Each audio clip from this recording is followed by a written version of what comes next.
this is our Driftwood and Shine Daily over here on YouTube, guys. It's like our newspaper. We start every day over here with devotion around 9 o'clock. And then throughout the day, we'll be sharing other things, other news outlets, news items, rather. And then on Sunday afternoon, we do devotion at 5 o'clock, so we don't interfere with anybody's church time. But let's get into today's today's devotion. We're turning to Matthew 8, and we're going to look at 2 verses, but we'll talk about the rest of the chapter, but we'll look at these 2 verses.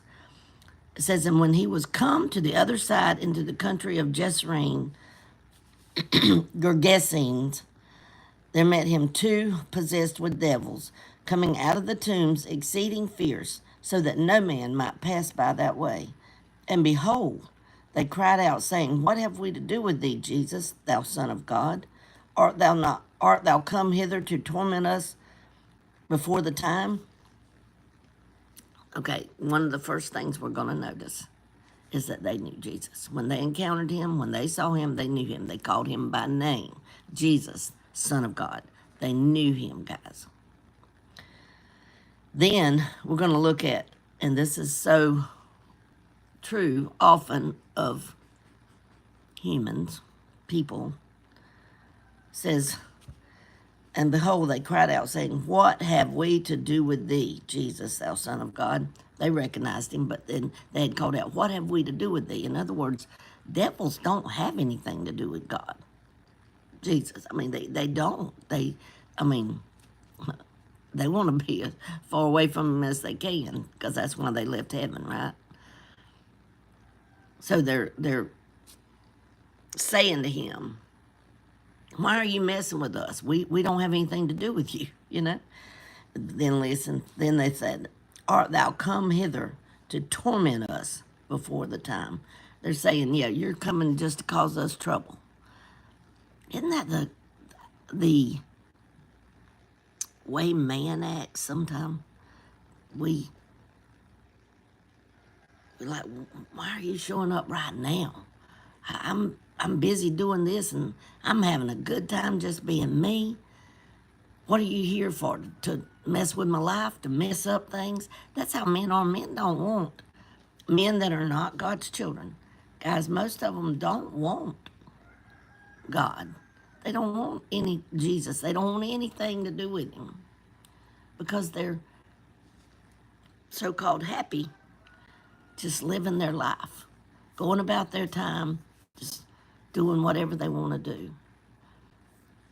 But these devils, these 2 men, come out of the tombs and immediately they recognized him, and then they start like, why are you bothering us? We don't have anything to do with you, blah, blah, blah. Just like the devil.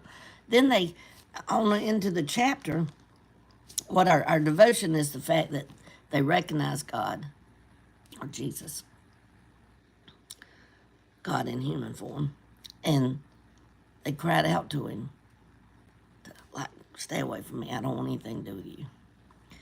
But then the rest of the chapter, which is only a few verses, they kind of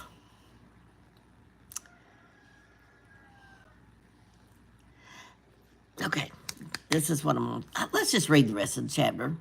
Let's just read it, because it's so good, and there's so many little snippets in here.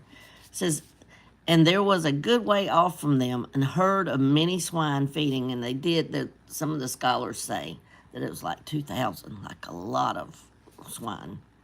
So the devils besought him, saying, if thou cast us out, suffer us to go away into the herd of swine.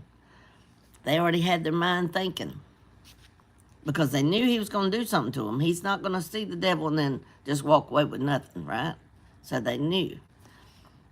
And he said unto them, go. That's the only word he said, go.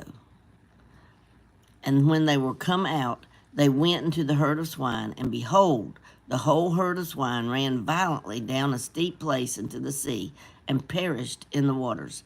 And they that kept them fled, and went their ways into the city, and told everything and what had befallen the possessed of the devils. And behold, the whole city came out to meet Jesus. Now, wouldn't you think they were coming to say, oh, what kind of man is this? We've got to see him. We got to have him be a part of stuff. We've got plenty that we need healed. We got sick. We got this. We need him. Listen. And when they saw him, they besought him that he would depart out of their coast. Guys, they didn't go to see what man had healed these two men of demons. No. They went to tell him, go on, get away from us. We don't want any part of you. Because they were so worried or so focused on the swine that they lost, the food that they lost. They couldn't see what Jesus could do for them. Isn't that like men? We're like that. We can't see what Jesus can do for us. We can see what he took away. They saw the food that was gone. The men that owned the swine, I'm sure, saw the money that was gone. And instead of seeing the man that did miracles. You know, most of the time throughout the Bible or throughout the New Testament, whenever it's talking about Jesus and when he does a miracle, then people enthrone him because they just want to see what man is this. They want to be healed from their sickness. They want all the things. But this is a good picture of the world that is so focused on me and mine that they can't see past their nose despite their face. You know, that's the old saying down here in the South. They can't and won't see what God could do for them, what Jesus could do for them. All they could see is what he took away.